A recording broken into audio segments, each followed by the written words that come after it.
kadang komen-komen kalian walaupun begitu kadang-kadang sih ada sisi benarnya juga sih gitu.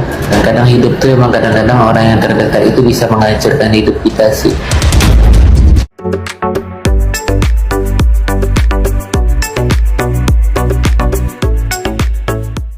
Nah ini sih ya, kadang komen-komen kalian walaupun begitu kadang-kadang sih ada sisi benarnya juga sih gitu. Paulus kadang menyalahkan kalian gitu. Ada sisi benarnya juga sih kadang-kadang ya, kadang-kadang hidup tuh emang kadang-kadang orang yang terdekat itu bisa menghancurkan hidup kita sih. Apakah salah dengar ya apa yang dikatakan oleh Agus? Baguslah kalau Agus sadar. Saya apresiasi kalau Agus memang sudah mulai sadar. Kalau sebelumnya banyak sekali hujatan yang ditujukan kepada Agus, karena Agus selalu bersikeras bahwa dia tidak pernah salah dan selalu menyalahkan Teh Novi. Tapi di momen ini semacam ada sedikit penurunan tensi ego dari Agus. Kalau dipikir-pikir, apa yang dikatakan oleh netizen itu benar.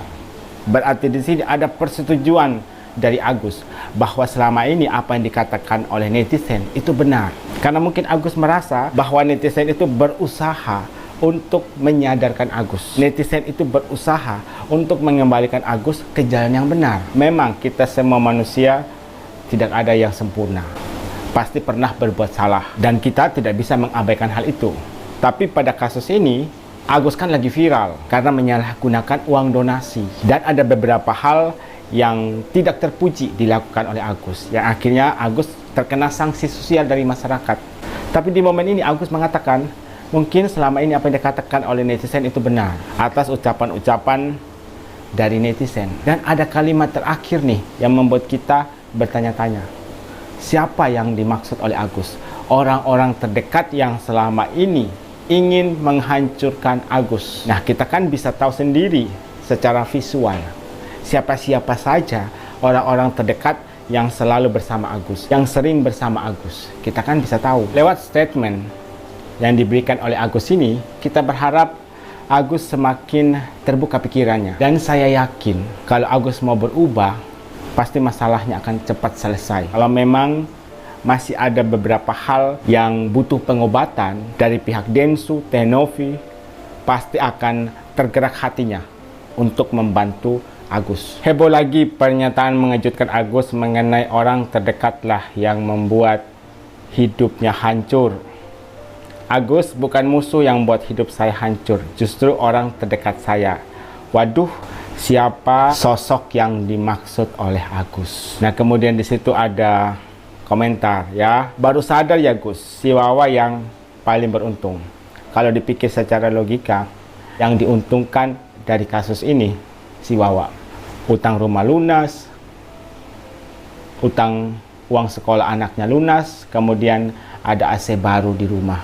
Yang penting Wawa udah punya rumah, udah punya AC karena si Agus. Jujur kamu sama Novi, Densu dan Giri pasti kamu dibantu. Selama ini kamu itu diperalat. Kepo nih, siapa sih Gus orang terdekatmu itu? Nah, di sini dia kepo. Siapa sih Gus yang dimaksud oleh Agus orang terdekat itu yang sebenarnya ada niat untuk menghancurkan hidup Agus? Dan bantu orang, uangnya tuh dari mana sih? Banyak yang bertanya-tanya, bahkan ada beberapa orang yang mungkin awalnya baik sama aku, tiba-tiba tersebar rekaman terkait, dia mempertanyakan juga sumber kekayaan saya pribadi. Jadi saya mau share sama kalian bahwa kalau saya selama ini live streaming, saya jualan, itu hasilnya untuk membantu orang-orang terlantar. Dengar ya. Dan juga anak-anak asuh saya yang saya rawat. Saya punya anak asuh, total ada 5. Ada ODGJ juga yang saat ini masih kita rawat di yayasan kita. Mulai dari makan, biaya rumah sakit jiwa, dan lain-lain itu sumbernya dari hasil live streaming saya. Jadi dengan adanya ini, saya menjelaskan yang sebenar-benarnya sesuai dengan fakta dan bukti yang ada. Ya. Saya menjalani live streaming setiap harinya dan hasilnya untuk membantu orang-orang yang membutuhkan. Wow. Jujur, saya ngerasa sedih ketika ada berita yang gak baik terkait saya di media sosial, tapi yang jelas di sini saya tetap berusaha, saya tetap fight mencari uang dengan cara yang halal untuk anak-anak saya, untuk yayasan, dan untuk semua orang yang saya bantu. Jadi sekali lagi sisanya saya serahkan sama netizen dan juga follower saya. Siapa menilai saya pribadi sekali lagi hanya manusia biasa yang gak luput dari salah dan dosa. Tetapi setidaknya saya selalu berjuang dan tetap akan terus berjuang. Bahkan saya sudah berjanji akan mewakafkan hidup saya sampai saya meninggal untuk membantu orang-orang terlantar. Wow, salut ya. Kami sudah berjalan 4 bulan, case ini nggak selesai-selesai. Dan bantu doa ya guys, saya mau umroh dan nanti masalah cepat selesai karena permintaan saya sama Allah cuman semoga masalah ini cepat selesai dan berakhir dengan baik-baik aja. Itu. Makasih banyak ya sudah typing, semangat ya Novi, terima kasih banyak ya. Jauhan dari fitnah. Sekali lagi saya membuat video selama ini terkait membantu orang-orang terlantar. Itu semata-mata saya hanya mau kita sama-sama bisa membantu orang-orang yang membutuhkan, termasuk ODGJ yang terlantar, memberikan inspirasi, benar-benar membutuhkan bantuan kita. Saya tidak akan pernah putus dan lelah untuk terus membantu orang-orang yang membutuhkan di luar sana. Dengan adanya video-video yang lain, orang-orang yang muncul untuk menjatuhkan saya percaya hukum tabur tua itu ada, dan nantinya saya akan buktikan berupa bukti screenshot chat, foto, video yang nantinya akan kita share di waktu yang tepat. Saya sama manusia biasa seperti kalian yang pastinya ada salah, ada dosa yang dilakukan secara sengaja atau tidak disengaja. Saya sekali lagi meminta maaf sebesar-besarnya. Nanti insya Allah saya akan umroh, itu totalnya sekitar 9 atau 10 hari ya.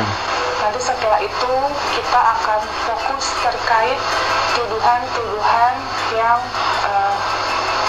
menimpa saya. Nanti kita akan memberikan bukti-buktinya dan langkah-langkah hukum. Mungkin untuk kalian ada yang masih tidak suka dengan saya tidak bisa ngomong apa-apa kecuali permintaan maaf saya. Maafkan saya sekali lagi ketika saya melakukan kesalahan yang mungkin kalian tidak berkenan. Sekali lagi saya minta maaf sebesar-besarnya.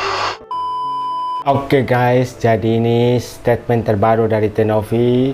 Jadi Tenovi itu lagi live, kalau tidak salah 12 jam berturut-turut ya. Bahkan sampai dengan video ini diputar, live tersebut masih berlangsung. Dan pada saat memberikan klarifikasi, jumlah penontonnya itu sekitar 40.000 penonton, dan banyak sekali yang memberikan dukungan kepada Tenovi. Nah, di sini ada permintaan maaf dari Tenovi. Kalau seandainya ada kesalahan yang dilakukan oleh Tenovi, ya namanya manusia. Semua manusia kan pasti berbuat salah. Semua manusia pasti kan pernah berbuat salah. Kalian juga pasti yang nonton pernah berbuat salah. Nggak pernah yang namanya ada manusia yang selalu suci, yang selalu bersih, nggak pernah bikin masalah, hidupnya lurus-lurus saja. Nggak pernah, nggak ada. Semua pasti. Kemudian di sini Tenovi juga dalam waktu dekat akan berangkat umroh sekitar 8 sampai 9 hari.